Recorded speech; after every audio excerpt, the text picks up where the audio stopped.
The first scene in this novel depicts a little mansion built of miniature art. In miniature art, very little objects are created in comparison to conventional size. The camera has zoomed in on that modest dwelling, and we discovered that a family lives in the area where this little house is located. This family's elderly mother has passed away, and now this family is on their way to their funeral. Annie was the name of an old woman's daughter in the family. Her family consists of her spouse and 2 children, a boy and a girl. Annie's daughter had been unusual from the start. She used to do bizarre things as well as strange things, such as staying in a small dwelling even in the dead of winter, wearing unusual clothes, and so on. Aside from being a girl, her figure was that of a large person. That is, she was not at all typical. When this family arrived at Annie's mother's funeral, there were many strangers in attendance. When Annie was giving the funeral speech, her daughter spoke in an unusual tone. Annie wore a peculiar pointed locket around her neck, and then the locket was around her mother's neck as well. Strangers had come here, which was unexpected, but it's shocking when a man grins at Annie's daughter. She also begins to gaze at him.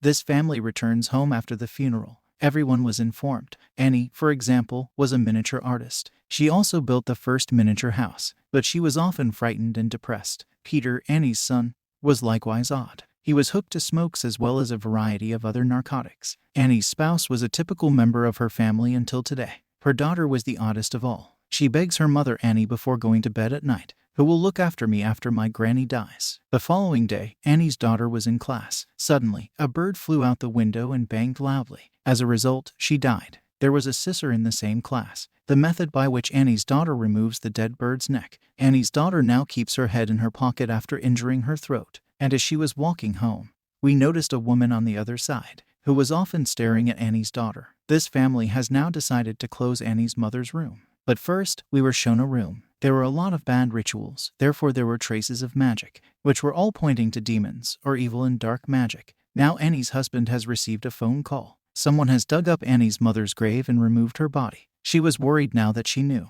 However, she maintains this a secret from her family. She didn't want to worry Annie, her wife. Annie attends a session group the following day, where a large number of strangers congregate, and they lighten the burden of their hearts by telling each other what is on their minds, and they get along well and become excellent friends. And Annie used to come here quite frequently. She says bizarre things about her mother here. She began to claim that my mother was insane. She desired to implant someone else within my sibling, but my brother committed suicide because he was anxious about everything. After that, my father died for unknown reasons. Apart from that, my mother was so odd that I'm not sure how she managed to govern people. She possessed an unusual ability, which she used to inject stuff into males, i.e., men, which she used to exert control over my mother. That's why, when my son Peter was born, I refused to give him to my mother.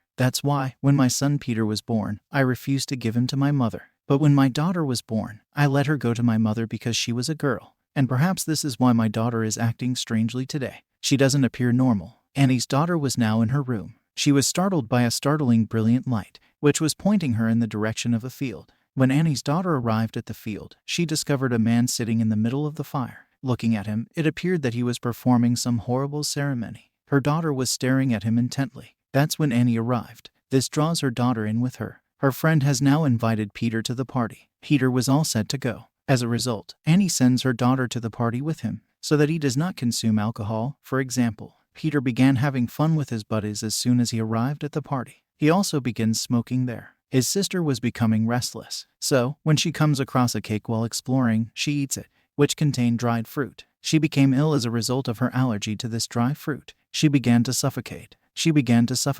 Peter became really concerned when he saw her condition. He jumped in his car and drove her to the hospital. His sister takes her head out the window to breathe on the way. However, an animal suddenly appeared in front of the car. Peter now drives the automobile to the side to avoid a collision. On that side, there was a wooden pillar. As a result, his sister's skull hits the ground so hard that she dies there. It's so bad that her head comes off her body and lands on the road. After meeting her, Peter felt depressed. He is taken aback, and, without notifying his parents, he discreetly enters his room and lies down. The next morning, Annie and her husband learned of their daughter's death. Then both of them were quite depressed. Annie was in tears. We saw her crying all the time until her burial, because she was unable to recover from her shock. Following this episode, the family's interactions with one another were exceedingly weird. Nobody was calling one another. They simply remained silent. Annie resolves to return to the session group in order to get rid of her sadness. But, due to her poor health, she was unable to take the risk. Nonetheless, she decides to go. She was about to leave when she sat in the car. A woman appeared out of nowhere, who informs Annie that I am her next-door neighbor. I reside a little further distant from your home. I learned of your daughter's death, that she died young and unexpectedly. She was devastated to learn this. But allow me to tell you something. My son and grandson perished recently as a result of drowning in water. I understand your anguish, because I, too, have experienced this agony. But I can help you break out of this funk. As she says this, she gives Annie her address, and it goes from there. Annie now goes to her residence the next day to meet her. She notices a carpet at the door. That seemed odd to her, but she was aware of it. She acted as if she'd seen this or that type of carpet before, but she didn't have much time to think. Annie is invited inside by the woman who opens the door, and they both start talking.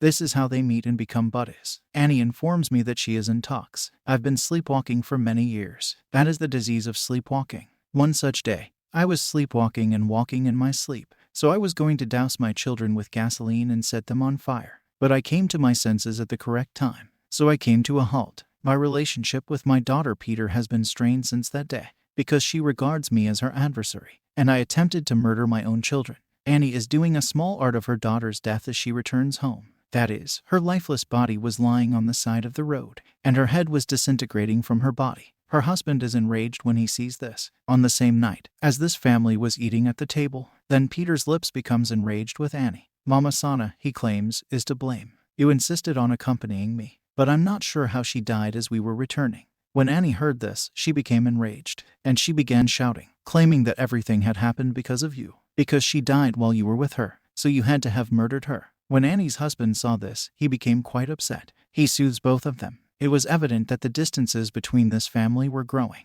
and these individuals are destroying one another. Now, the next day, Annie went out shopping, so she runs into that woman again, and informs Annie that I recently performed a ritual. By doing this process, I was able to communicate with the soul of my deceased grandchild. I'd like to speak with him. She takes Annie to her place by telling her this and making numerous requests, and by doing so, she communicates with and shows her grandson's soul. Annie was displeased with this procedure, because it was causing her distress, but that woman was astute. She suggests Annie do so. You also attempt to communicate with your son's soul. Please contact him. There isn't much you need to do. Take just one thing from him and read some mantras. That's all there is to it. You will connect with your soul. Annie went to Peter's room that night while sleepwalking. She notices all the tiny ants on Peter's face, which were making their way into his eyes, mouth, and nose. It was discovered here that Annie was not indeed sleepwalking. All of this was, in reality, a dream, and she arrived here by sleepwalking in her dream. In this dream, Peter asks his mother, "What is your issue with me? Why are you continually looking for me?" To which Annie responds, "You never wanted me. I didn't want to give you birth. My mother asked me to have you. Even I wanted to murder you, but I'm not sure how you did it." Peter became bored when he realized this. However, Annie abruptly awakens from her slumber. She also discovered that this is all a dream. She goes straight to her spouse and son, informing them of the ritual process. This process is initiated, so that's what the woman wanted. She can contact her son. As soon as the process began, strange things begin to happen. Annie abruptly began speaking to her son in a drowned voice. In addition, the candles were burning on their own. All of this terrified Peter. This is why his father puts water in Annie's face to halt the process. As a result, the process failed, and Annie regained her composure. Strange occurrence. Whatever occurred just now, Annie had no recollection of the incident, because perhaps her son's soul had entered her. The next day, we see Annie, who is clearly concerned. She shatters all of her small hearts in rage. This is Annie's son's diary, which was employed in this religious procedure. In this, Peter's image begins to appear on its own. When Peter got to school the next day, he looks in the mirror and recognizes himself. Where is his true self and where is his reflection? They were diametrically opposed. In actuality, those are his expressions. Emotions were really serious. While he was reflecting, he appeared to be in a good mood. He had a happy expression on his face. Annie tries to set fire to her son's diary, but as it caught fire,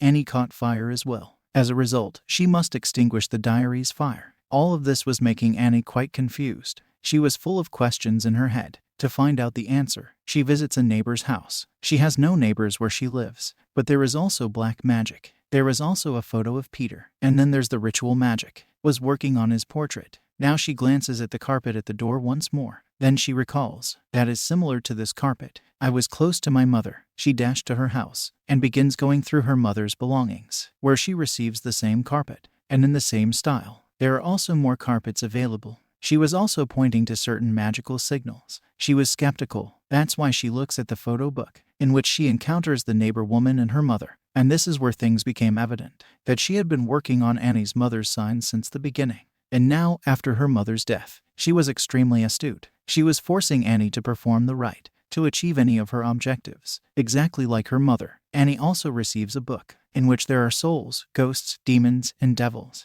And black magic was born. Annie learns after reading that. Why was all of this being done? That is, why was she doing the ritual? So everything was being done for the monster of hell. By accomplishing all of these things, she desired to provide the devil with a human body, which might be any dude. This was now being done by Annie's mother, because she was a member of a satanic cult, who was worshipping the demon. He was her god, she said, because the demon is extremely strong. He is the devil's king. Which of the 8 kings is there? He is also referred to as a god, who bothers people. He causes havoc with them, and he enjoys going inside the body, who is the most vulnerable, to place him within a human, and then to remove him. Some ceremonies, for example, must be performed. They had been doing this work for a long time. Annie's mother initially attempted to place the demon in her daughter Annie's arms. Throughout it all, she was subjected to a great deal of discomfort. She had been tortured. He foresaw what would happen to me, so he grew fatigued and ended his life. And he was gone. So Annie's mother began seeking for another body, where the demon could be placed. However, because to his acts, Annie was skeptical of him. As a result, she did not allow her daughter Peter to visit him. As a result, she couldn't place him in Peter, despite the fact that the demon is a male demon,